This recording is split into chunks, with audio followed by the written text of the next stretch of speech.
The first thing that hits you isn't a sound or even a sight. It's the smell. It's a cloying metallic scent, like old blood in ozone after a lightning strike. It's the smell of something wrong. I'm writing this down not for sympathy or for people to tell me it was just a seizure or some undiagnosed mental illness. I was there. I know what I saw, and I have to get it out before it eats me alive from the inside out. It started with my younger sister, Lena. She was always a quiet kid, but this was different. This was a silence that felt heavy, watchful. It began with little things. She'd stare at a blank wall for hours, her eyes unfocused. Then came the whispers, a low, guttural language that didn't sound human. My parents, devout and desperate, tried everything. Doctors, therapists, medication. Nothing worked. The specialists had no answers, just more prescriptions that did nothing to stop the night terrors or the way she would sometimes smile, a wide, predatory grin that didn't belong on her face. The decision to call in a priest, an actual exorcist, felt like a defeat, a step back into the dark ages. But we were out of options. Father Michael wasn't what I expected. He was a young man with tired eyes that had seen too much. He arrived with a small, worn leather bag, and the air in our house grew thick and suffocating the moment he stepped inside. They decided to use Lena's bedroom. We'd removed all the furniture except for her bed. I was told to wait downstairs, but I couldn't. I crept up the stairs, my heart pounding a frantic rhythm against my ribs, and watched through a crack in the door. Lena was strapped to the bed with leather restraints, but it seemed to make no difference. Her body, my sweet 16-year-old sister's body, was contorting in ways that were physically impossible.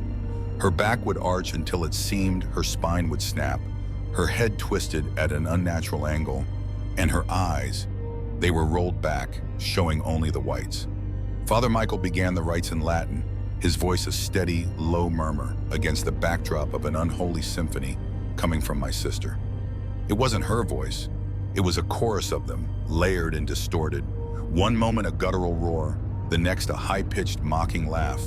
It spoke of things it had seen, ancient and terrible secrets that made the blood run cold. It knew our names, it knew our fears. It whispered my deepest, darkest secret, a thought I'd never shared with anyone, and I felt a cold dread wash over me. The room grew cold, so cold I could see my breath fogging in the hallway. The lights flickered and died, plunging the room into near darkness, lit only by the flickering candlelight from the bedside table. The shadows danced and writhed on the walls, seeming to coalesce into shifting, monstrous forms. Adonai Elohim Sabaoth, Father Michael's voice boomed, cutting through the cacophony. He held up his crucifix, and a wave of pure hatred seemed to emanate from the bed.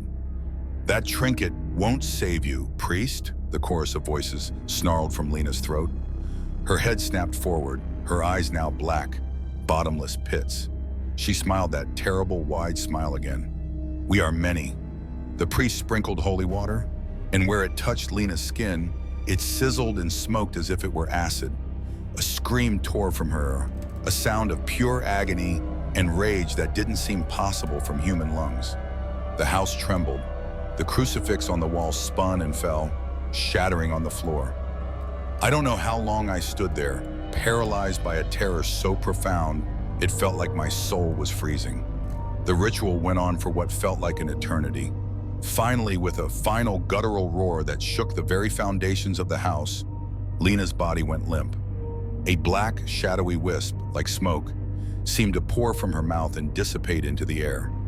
The silence that followed was more deafening than the screams. Lena lay still, her breathing shallow. The smell was gone. Father Michael, looking 10 years older, slumped into a chair, his face pale and slick with sweat. Lena doesn't remember any of it. To her, it's just a lost week. But I remember. I remember the voices, the smell, the impossible way her body moved. And sometimes late at night when the house is quiet, I'll see her staring at a blank wall. And just for a second, I see a flicker of that wide, predatory smile. And I wonder, did we really win? Or is it just waiting patiently inside the person I love most?